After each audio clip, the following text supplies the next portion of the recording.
ఆకాశవాణి ప్రాంతీయ వార్తలు చదువుతున్నది కేసుగుణ. ముఖ్యాంశాలు: అమరావతి నిర్మాణంలో భాగంగా పలు ప్రాజెక్టులను అధ్యయనం చేయడానికి లండన్ చేరుకున్న మంత్రి పి. నారాయణ బృందం. ఆపదలో ఉన్న పేదలకు ముఖ్యమంత్రి సహాయ నిధి అండగా నిలుస్తోందని తెలిపిన మంత్రి నిమ్మల రామానాయుడు. వెలిగొండ ప్రాజెక్టు పూర్తి చేసి ఉమ్మడి ప్రకాశం జిల్లాను సస్యశ్యామలం చేస్తామన్న మంత్రి డోలా శ్రీ బాల వీరాంజనేయ స్వామి. వైద్య ఆరోగ్య రంగ బలోపేతానికి ప్రభుత్వం చర్యలు తీసుకుంటోందని పేర్కొన్న మంత్రి వై. సత్యకుమార్ యాదవ్. వార్తల వివరాలు: అమరావతి నిర్మాణంలో భాగంగా పలు ప్రాజెక్టులను అధ్యయనం చేయడానికి పురపాలక, పట్టణాభివృద్ది శాఖ మంత్రి పి. నారాయణ నేతృత్వంలోని బృందం యునైటెడ్ కింగ్డమ్లోని లండన్కు ఈరోజు చేరుకుంది. ఈ పర్యటనలో భాగంగా London city corporation planning and development director రిచర్డ్స్తో సమావేశమయ్యారు.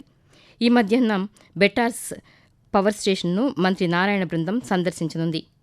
అనంతరం థేమ్స్ రివర్ ఫ్రంట్ ప్రాంతాన్ని పరిశీలించనున్నారు. ఈ సాయంత్రం లండన్ బ్రిడ్జ్ నిర్మాణ ప్రాంతాన్ని సందర్శిస్తారు. వస్తుసేవల పన్ను జీఎస్టీ వసూళ్లలో రాష్ట్రం గత నెలలో 6.72% వృద్ధి నమోదు చేసిందని రాష్ట్ర పన్నుల శాఖ ముఖ్య కమిషనర్ బాబు ఏ. ఒక ప్రకటనలో తెలిపారు. ఈ ఏడాది జనవరిలో నికర జీఎస్టీ వసూళ్లు 3,073 కోట్ల రూపాయలుగా నమోదయ్యాయని, 2017లో జీఎస్టీ అమల్లోకి వచ్చినప్పటి నుండి జనవరి నెలలో ఇదే అత్యధికమని వెల్లడించారు. రాష్ట్ర ఆదాయం జనవరిలో 4,704 కోట్ల రూపాయలుగా ఉందని, గత ఏడాది ఇదే నెలలో ఇది 4,396 కోట్ల రూపాయలుగా నమోదైందన్నారు. ప్రొఫెషనల్ ట్యాక్స్ వసూళ్లు 25.60% మేర పెరిగి 38 కోట్ల రూపాయలకు చేరుకున్నట్లు తెలిపారు. ఆపదలో ఉన్న పేదలకు ముఖ్యమంత్రి సహాయ నిధి అండగా నిలుస్తోందని రాష్ట్ర జలవనరుల శాఖ మంత్రి డాక్టర్ నిమ్మల రామానాయుడు తెలిపారు. పశ్చిమ గోదావరి జిల్లా పాలకొల్లు నియోజకవర్గంలో 59 మందికి 25 లక్షల రూపాయల మేర ముఖ్యమంత్రి సహాయ నిధి చెక్కులను ఈరోజు ఆయన అందజేశారు. ఈ సందర్భంగా మంత్రి నిమ్మల రామానాయుడు మాట్లాడుతూ 59 మంది లబ్ధిదారులకు 24,65,000 రూపాయలు చెక్కుల రూపంలో మీరందరికీ కూడా అందజేయడం జరిగింది. ఇప్పటి వరకు ఈ 20 నెలల్లో మన పాలకొల్లు నియోజకవర్గంలో 10,68,94,000 రూపాయలు 20 నెలల కాలంలో కోట్ల రూపాయలు ముఖ్యమంత్రి సహాయ నిధి నుంచి మన పాలకొల్లు నియోజకవర్గంలో మీ అందరికీ కూడా అందజేసాము అని అంటే మీ ఆరోగ్యం పట్ల ఎంత మానవతా దృక్పథంతో వ్యవహరిస్తుందో ఇదే ఒక నిదర్శనం. 2011 జనాభా లెక్కల ప్రకారం దేశంలో 10 లక్షల నుంచి 40 లక్షల లోపు జనాభా ఉన్న 22 నగరాల్లో మౌలిక వసతుల అభివృద్ది కోసం 16వ ఆర్థిక సంఘం 56,100 కోట్ల రూపాయలను కేటాయించింది. ఈ నగరాల జాబితాలో రాష్ట్రంలోని విశాఖపట్నం, విజయవాడ నగరాలున్నాయి.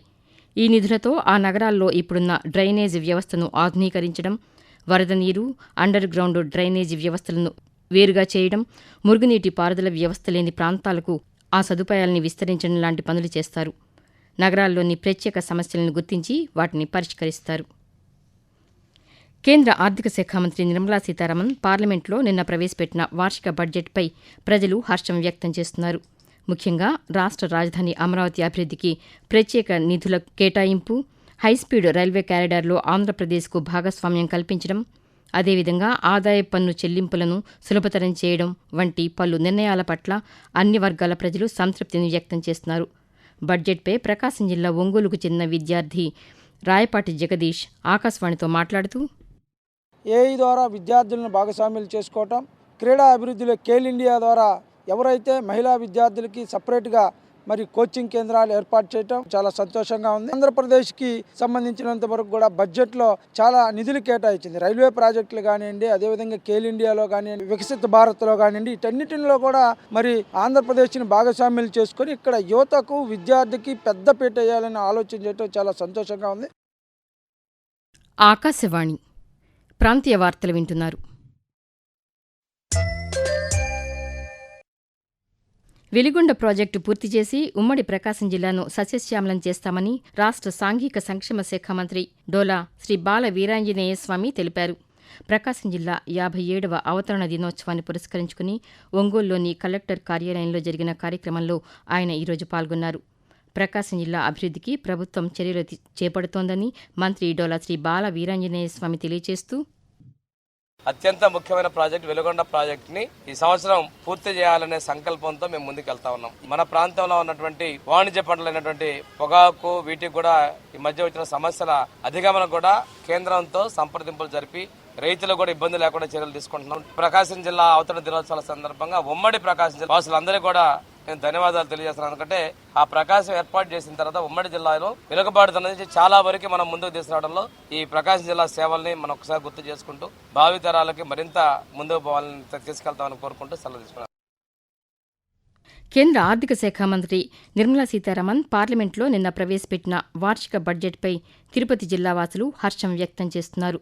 దేశంలోని అన్ని వర్గాల ప్రజల అభ్యున్నతికి ఈ బడ్జెట్ ఎంతగానో ఉపయోగపడుతుందని తిరుపతి జిల్లాకు చెందిన గురవారెడ్డి పేర్కొంటూ, పారిశ్రామిక అభివృద్ధికి 200 క్లస్టర్లను ఏర్పాటు చేయడం జరిగింది. మరి అదేవిధంగా కంటైనర్ నిర్మాణానికి 10,000 కోట్లు ఏర్పాటు చేయడం జరిగింది. మరి మౌలిక వస్తువుల కల్పనకు 12 లక్షల కోట్ల పైచీలకు ఏర్పాటు చేయడం జరిగింది.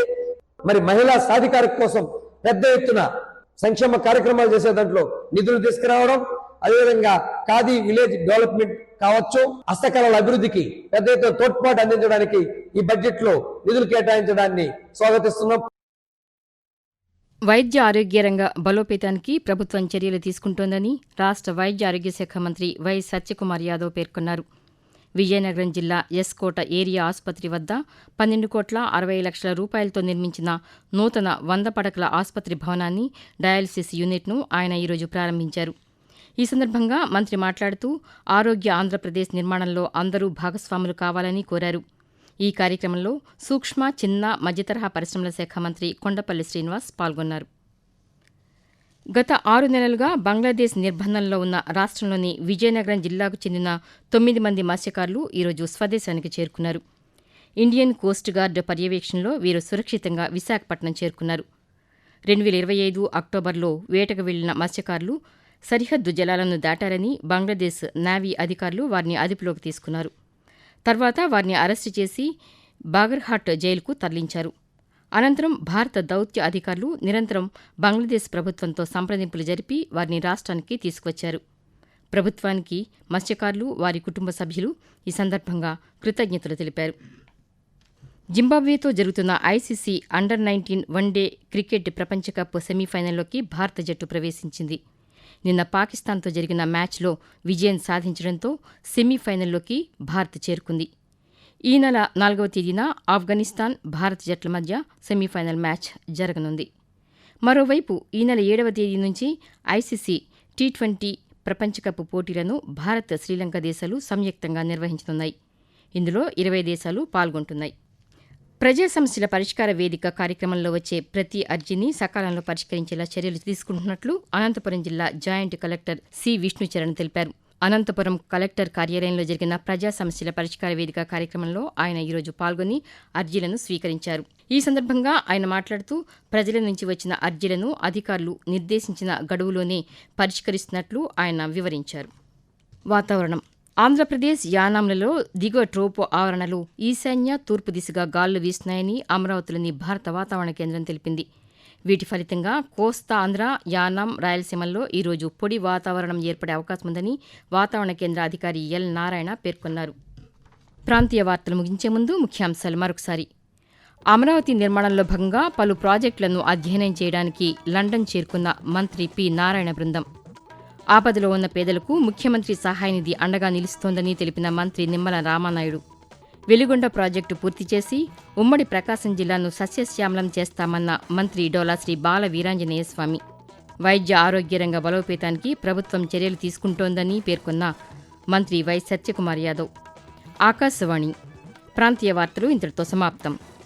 తిరిగి సాయంత్రం 6 గంటల 10 నిమిషాలకు విశాఖపట్నం కేంద్రం నుంచి ప్రాంతీయ వార్తలు వింటారు.